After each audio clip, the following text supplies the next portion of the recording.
शहर की ताज़ा तरीन व खास खबरों के लिए अमरावती मंडल न्यूज़ चैनल को सब्सक्राइब करें तथा बेल आइकन को जरूर दबाएं।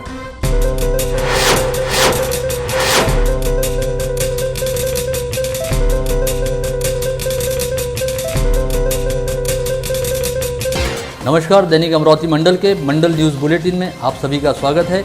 आइए पेश करते हैं आज की कुछ खास खबरें। दिल्ली में चल रहे किसान आंदोलन के पीछे पाकिस्तान और चीन का हाथ रहने का बयान देने वाले भाजपा नेता और केंद्रीय राज्य मंत्री राव साहब दानवे की जीभ काटने वाले व्यक्ति को 10 लाख रुपए का इनाम देने की घोषणा यवतमाल के शिवसेना विधानसभा संपर्क प्रमुख संतोष ढवले द्वारा की गई है।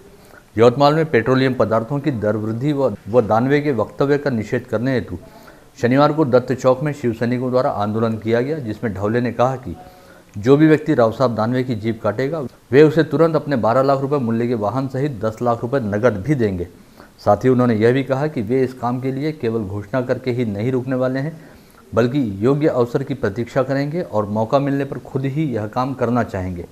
ढवले द्वारा दिए गए इस बयान को लेकर राज्य की राजनीति में काफ़ी हड़कंप मचा है और इस बयान को काफ़ी विवादास्पद माना जा रहा है। इन दिनों अमरावती शहर पुलिस आयुक्तालय अंतर्गत सभी 10 पुलिस थाना क्षेत्रों में चोरी, सेंधमारी, झपटमारी और मारपीट जैसी घटनाओं में बेतहाशा वृद्धि हो गई है। ऐसे में लगातार बढ़ते क्राइम ग्राफ को ध्यान में रखते हुए शहर पुलिस आयुक्त डॉक्टर आरती सिंह ने गत रोज पुलिस आयुक्तालय के अधिकारियों एवं सभी थानेदारों के साथ क्राइम मीटिंग लेते हुए आपराधिक वारदातों को कम करने और आपराधिक तत्वों की नकेल कसने को लेकर आवश्यक दिशा निर्देश जारी किए, जिसके तहत उन्होंने शहर के प्रमुख चौक चौराहों पर ड्रंकन ड्राइव अभियान चलाने का निर्देश देते हुए शहर के सभी पुलिस थानों में विजिबल पुलिसिंग करने का आदेश जारी किया।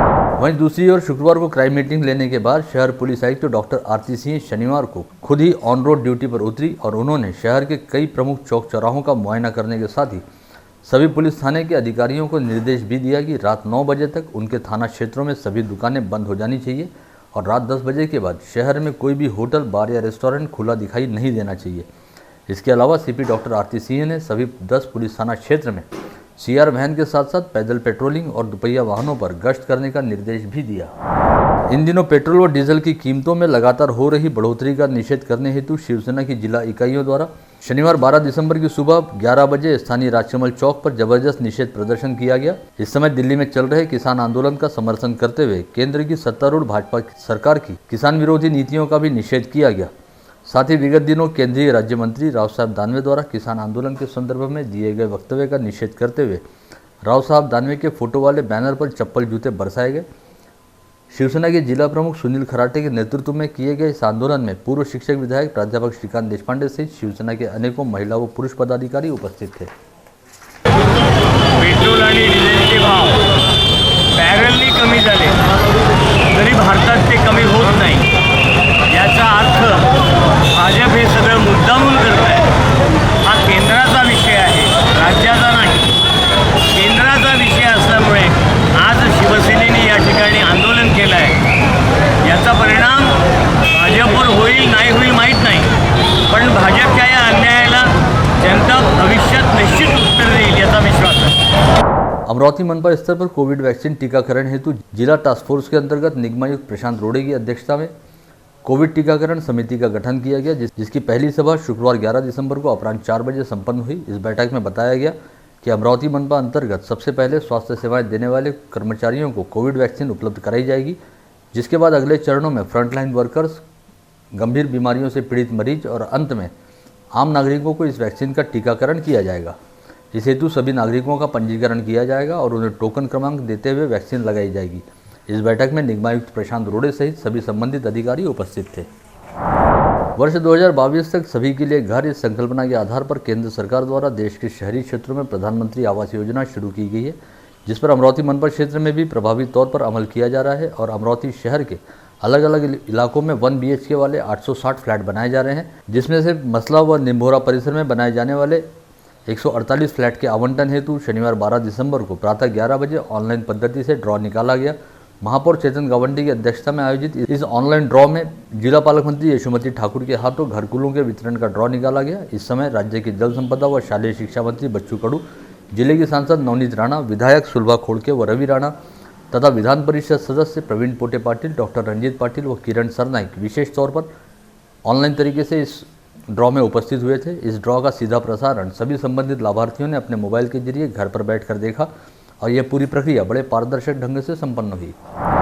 राज्य के पूर्व कृषि मंत्री तथा भाजपा किसान मोर्चा के प्रदेशाध्यक्ष डॉक्टर अनिल बोंडे द्वारा यहां बुलाई गई पत्रकार परिषद में कहा गया कि देश के प्रधानमंत्री नरेंद्र मोदी के नेतृत्व वाली केंद्र सरकार द्वारा लाए गए तीनों कृषि विधेयकों के जरिए कृषि क्षेत्र में आमूलाग्र परिवर्तन होगा और किसानों के जीवन की दशा व दिशा में सकारात्मक बदलाव होंगे।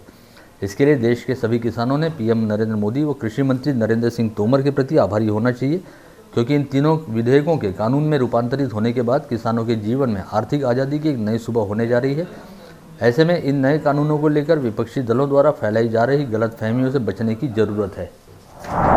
राष्ट्रवादी कांग्रेस पार्टी के अध्यक्ष व सांसद शरद पवार के जन्मदिवस अवसर पर राकापा की ओर से एक वर्चुअल रैली का आयोजन किया गया, जिसके तहत यहां के वराडे मंगल कार्यालय में एक बड़ी एलईडी स्क्रीन लगाते हुए शहर व जिले के राकापाइयों ने इस वर्चुअल रैली में हाजिरी लगाई। साथ ही अपने पार्टी प्रमुख को जन्मदिवस के उपलक्ष्य में ऑनलाइन तरीके से शुभकामनाएं दी। कोरोना संक्रमण के खतरे और सोशल डिस्टेंसिंग के नियमों को देखते हुए पार्टी द्वारा कोई भव्य दिव्य आयोजन नहीं किया गया, बल्कि मुंबई के यशवंतराव चौहान प्रतिष्ठान में एक कार्यक्रम आयोजित करते हुए पूरे राज्य में उसका सीधा प्रसारण किया गया। इस हेतु स्थानीय वराडे मंगल कार्यालय में शहर व जिले के राकापा पदाधिकारियों की बैठक बुलाई गई, जहां पर सीधे प्रसारण के जरिए राकापा सुप्रीमो शरद पवार ने राकापा पदाधिकारियों व कार्यकर्ताओं से बातचीत की। साथ ही सभी राकापाइयों ने अपने साहब को ऑनलाइन तरीके से जन्मदिवस की शुभकामनाएं दी। या मागचा उद्देश असा की जो या महाराष्ट्राचा योद्धा आहे, खऱ्या अर्थानं 80 वर्षाचा, ज्यांनी आयुष्यभर संघर्ष केला, लोकांसाठी, शेतकऱ्यांसाठी, शेतमजुरांसाठी झटला, त्या महाराष्ट्राच्या योद्ध्याला देशाच्या पातळीवर जाणलं जावं यासाठी अशा प्रकारचा हा कार्यक्रम आयोजित केला आणि हा स्वयंस्फूर्तीनं सर्व कार्यकर्त्यांनी स्वतः येऊन साहेबांचा वाढदिवस हा साजरा केला। राष्ट्रवादी कांग्रेस पार्टी के मुखिया व सांसद शरद पवार के जन्मदिवस अवसर पर रविवार 13 दिसंबर को सुबह 9 बजे फर्जी स्टॉप परिसर स्थित नरहरी सभागृह में राष्ट्रवादी कांग्रेस पार्टी की शहर शाखा द्वारा भव्य रक्तदान शिविर का आयोजन किया गया है। इसकी जानकारी देते हुए पूर्व महापौर व पार्षद विलास इंगोले, राकापा के शहराध्यक्ष राजेंद्र महल्ले, डॉक्टर अजय गुल्हाने तथा राकापा व्यापारी आघाड़ी के अध्यक्ष विजय भुजड़ा ने सभी संबंधितों से इस समय उपस्थित रहकर स्वयंस्फूर्त रूप से रक्तदान करने का आह्वान किया है। स्थानीय गाड़गेनगर परिसर स्थित एसबीआई के एटीएम सेंटर में शनिवार की दोपहर अचानक शॉर्ट सर्किट होने से इलेक्ट्रिक तारों से धुआं निकलता दिखाई दिया, जिसकी जानकारी तुरंत ही दमकल विभाग को दी गई और यहां की विद्युत आपूर्ति तुरंत बंद कराई गई, जिसकी वजह से यहां कोई बड़ा नुकसान नहीं हुआ और एक अनहोनी घटना टल गई। अमरावती के शहरी क्षेत्र में स्थित कनिष्ठ महाविद्यालयों में कक्षा 11वीं में प्रवेश देने हेतु चलाई जा रही केंद्रीय प्रवेश प्रक्रिया के तहत विगत गुरुवार 10 दिसंबर से प्रवेश प्रक्रिया का तीसरा राउंड शुरू हुआ है, जिसके तहत शुक्रवार 11 दिसंबर तक ऑप्शन फॉर्म भरे गए और अब आगामी 15 दिसंबर को मेरिट सूची घोषित होगी, जिसके बाद 15 से 18 दिसंबर के बीच विद्यार्थियों द्वारा उन्हें उनकी पसंद क्रम के अनुसार आवंटित महाविद्यालयों में प्रवेश दिया जाएगा। इस आशय की जानकारी केंद्रीय प्रवेश समिति के प्राध्यापक अरविंद मंगले द्वारा दी गई है। जिले में शनिवार 12 दिसंबर को कोरोना के 62 नए संक्रमित मरीज पाए गए। साथ ही जिले में अब कुल संक्रमितों की संख्या 18,529 पर जा पहुंची है। शनिवार को आरटीपीसीआर टेस्ट में 46 और रैपिड एंटीजन टेस्ट में 16 लोगों की रिपोर्ट पॉजिटिव आई, जिनमें 38 पुरुषों व 24 महिलाओं का समावेश रहा। इनमें अमरावती शहर के 33 और ग्रामीण इलाकों के 29 लोग शामिल हैं। 2 दिन पूर्व राज्य निर्वाचन आयोग द्वारा राज्य के 34 जिलों की करीब 14,234 ग्राम पंचायतों के चुनाव की घोषणा की गई। इसके मुताबिक इन ग्राम पंचायतों में आगामी 15 जनवरी को मतदान और 18 जनवरी को मतगणना होगी। इन ग्राम पंचायतों में अमरावती जिले की 553 ग्राम पंचायतों का भी समावेश है, जहाँ पर चुनाव के संदर्भ में घोषणा होते ही राजनीतिक गहमागहमी बढ़ गई है। साथ ही शुक्रवार से निर्वाचन आचार संहिता लागू होने और ग्राम पंचायत चुनाव का बिगुल बजने के साथ ही ग्रामीण अंचलों से वास्ता रखने वाले सभी नेता अब अपने अपने काम में लग गए हैं। स्थानीय संत गाड़गे बाबा अमरावती विद्यापीठ में आगामी 18 दिसंबर को करीब 1 वर्ष के अंतराल पश्चात होने जा रही सीनेट सभा को ऑनलाइन लिया जाए या ऑफलाइन, इस पर विद्यापीठ प्रशासन की आम सहमति नहीं बन पाई है, क्योंकि अधिकांश सदस्यों की मांग है कि यह सभा ऑफलाइन ली जानी चाहिए। ऐसे में विद्यापीठ प्रशासन द्वारा इस संदर्भ में जिलाधीश को पत्र लिखा गया है, जिस पर अब तक जिला प्रशासन की ओर से कोई गाइडलाइन प्राप्त नहीं हुई है।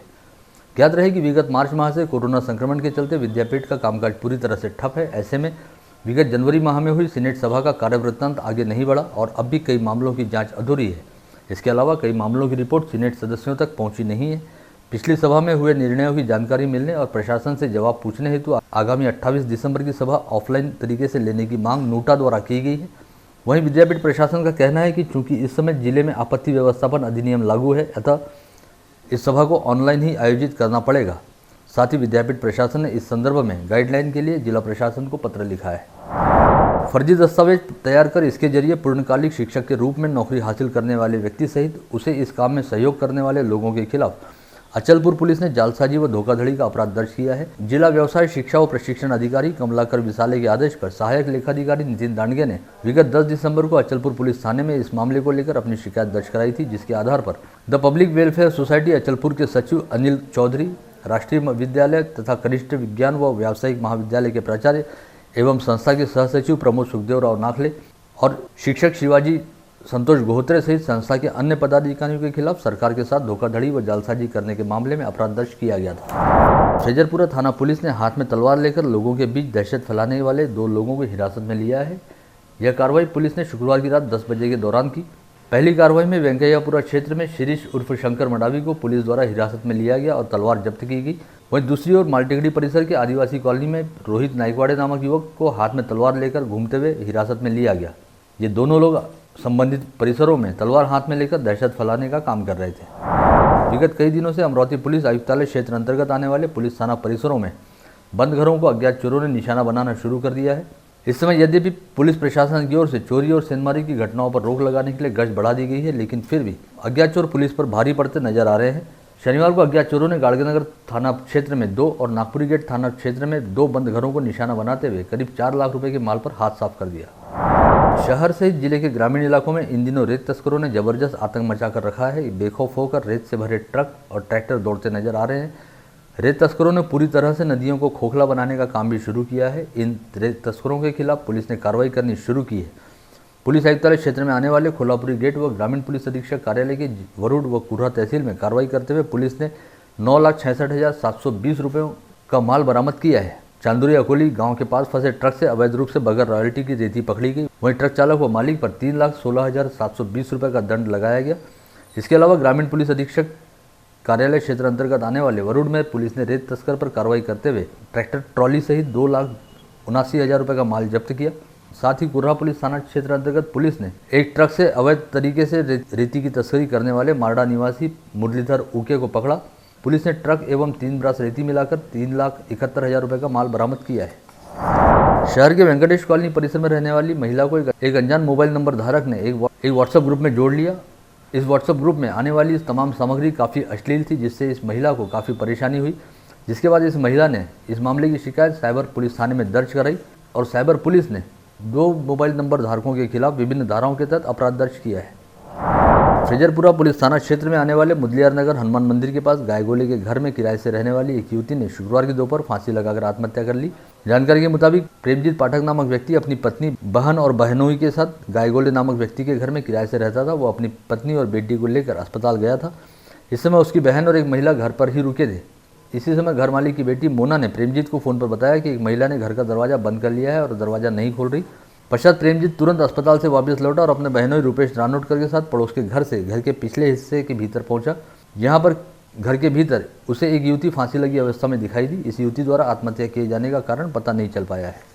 इसी के साथ आज का बुलेटिन यहीं समाप्त होता है।